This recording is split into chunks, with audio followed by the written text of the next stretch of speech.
YouTube, I never thought this day would come. A video where Zachary Anderson actually tells his viewers what he likes about an iPhone. Why is he even holding an iPhone right now? No, it's because I'm doing a 30-day challenge, and in this video I'm going to be telling you guys exactly what I do like about the iPhone 6s Plus. Alright, so what do I like? What do I like?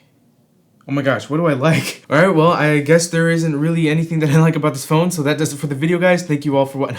That was a terrible intro. Alright, so the first thing that I do like about the iPhone 6s Plus is the screen. Now, I know that might confuse a lot of people because that was the first thing I mentioned in my dislike video, but like I said, it is a little bit of a bag of mixed emotions here. I do actually like the screen on the iPhone 6s Plus. It's very nice for a 1080p panel, and that actually kind of plays into the battery life, but we'll talk about that in a little bit. But overall, the Retina display here is pretty nice. The colors do seem a little bit washed out, but that is because, like I said in my dislike video, I am spoiled by 2K AMOLED, but the screen here on the iPhone 6s Plus is a nice display, and I do like it. And the next thing I like about the iPhone 6s Plus is actually the bottom speaker. I don't know if this will surprise a lot of you guys out there. The speaker is nothing crazy. It's nothing that I would say, dude, that speaker on the iPhone 6s Plus is legit, man. Now, it's nothing like that, but when I first downloaded Spotify and started listening to some music, I said, okay, that's a pretty decent speaker. So it did surprise me, and I kind of like it. Next up is Touch ID. I do like it. It's very fast. It's a little too fast. It isn't all that much faster than it is on my Note 5. Because on my Note 5, I actually get a chance to read my notifications, if you know what I mean. If I'm tapping on the home button, it reads my fingerprint a little too quickly and it gets me into the home screen before I'm able to check my notifications. But it's not a bad thing, but it's also not a good thing at the same time. It is more accurate, I will give it that. It is more accurate than it is on the Note 5 and on the Nexus 6P, but not so much to where I have to say that this is the best fingerprint reader out there. It is probably more accurate, but it's just a little too quick for my taste. I could use the side power button, but who needs that when the phone is sitting on the desk and I just want to, check my notifications real quick. It's a little bit of a bag of mixed emotions with this as well, but overall I do like Touch ID. It is nice, and I mostly like it for the accuracy. Next up is the alert switch or notification slider, whatever you want to call it. I actually do like that it's there. I had that on the OnePlus 2. In fact, OnePlus 2 had 3 different modes. It had all, priority, and all off. This one is just off and on. I don't use it all that often. I'm not really in situations all that often where I actually have to mute my phone completely. But when I am in situations like that, it's nice to have it there so I don't have to go mashing the volume down button to turn off all of my, notifications and ringers and all that stuff.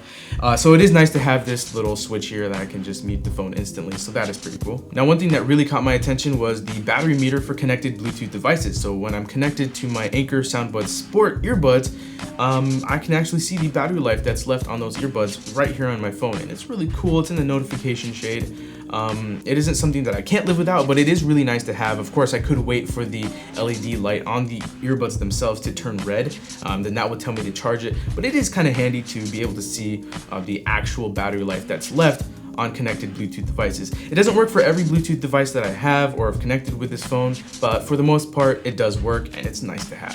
So next up, we're talking about the camera, and pretty much for a long time, actually, iPhone cameras have been the best cameras on smartphones, and 2015, that kind of changed with the Note 5, Galaxy S6 Edge Plus, and the Z5 Premium and all that stuff. So the iPhone kind of slid back a little bit in terms of rankings. So when coming from the Note 5, I have to say that the iPhone 6s Plus camera is nothing special. It is still a fantastic camera, takes great quality pictures and great quality video. But when coming from the Note 5, it's nothing really groundbreaking in my opinion. It is better than the Nexus 6P.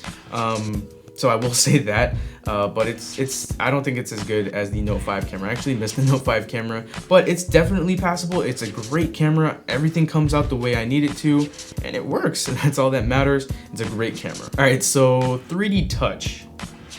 And I mean, it's there.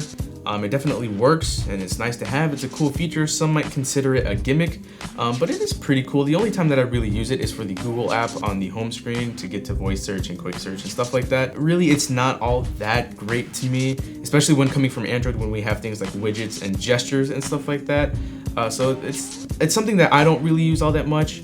but it's nice to have it when it's there, and I kind of like 3D Touch. Okay, next up we're talking ecosystem, and that's pretty much one of the biggest reasons why people are even using iPhones is because of the ecosystem. Case manufacturers and application developers are going to make their products for the iPhone first before any Android phone. You're going to find most case manufacturers with more cases for the iPhone than they have for Android phones, and just cases overall. You're going to find a wide variety of cases on all sorts of websites, and 9 times out of 10 you're going to find cases for an iPhone, whereas maybe 7 out of 10 times you're going to find cases for some Android phones.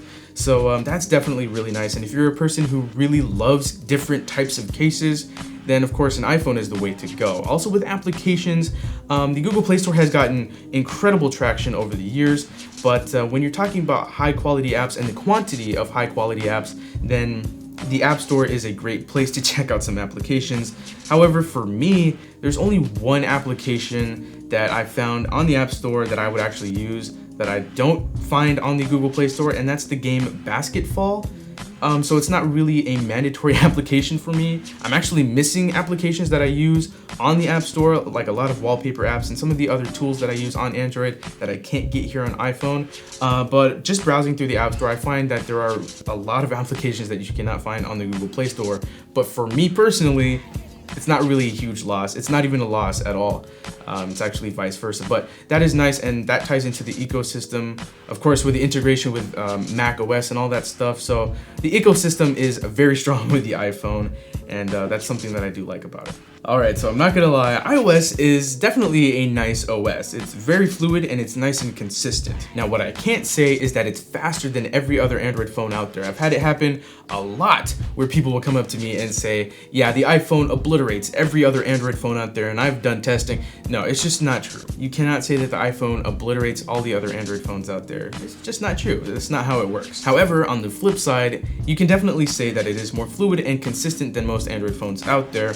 But with Marshmallow on my 6P, it is very fluid. It's just not as consistent as iOS. iOS is definitely very, very consistent, and I do like that. Of course, there are bugs, but overall, it's just more consistent. And that brings me to what I really, really like about the iPhone 6s Plus, and that's battery life. When it comes to battery life on the iPhone 6s Plus, the Nexus 6P and the Galaxy Note 5 don't really get as close as many people think. Now, even though the iPhone 6s Plus doesn't have as big of a battery as some of these other Android phones out there, the OS and the processor are optimized perfectly to work together to bring out the best battery life possible, and it definitely does that here on the iPhone 6s Plus. For example, I could go to bed and the phone will be at around 20%. When I wake up about 6.5 hours later, the phone will be at about 18% or even 19% sometimes. And that right there is incredible. The standby time is really what shines on the iPhone 6s Plus. In terms of screen on time, it doesn't necessarily kill the 6P, but it does kind of put the 6P screen on time to shame.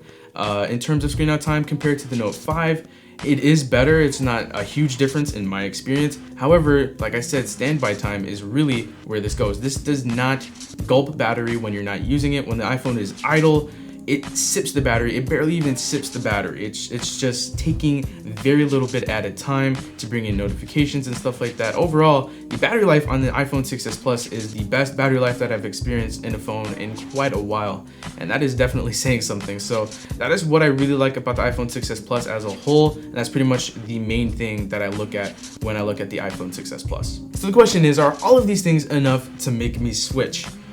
Well, you're just gonna have to wait and see. So that about does it for the video, guys. I hope you enjoyed it. If you did, leave a like, subscribe if you haven't already. Also follow me on Twitter at EasyTech231 to get even more updates on my experiences and usage with the iPhone 6s Plus. A lot of you guys have actually been asking me to do a what's on my iPhone video, so I guess I'll do that before the challenge is up. Let me go ahead and take a breath here. That does it for me, guys. I'll see you guys later. Thanks for watching.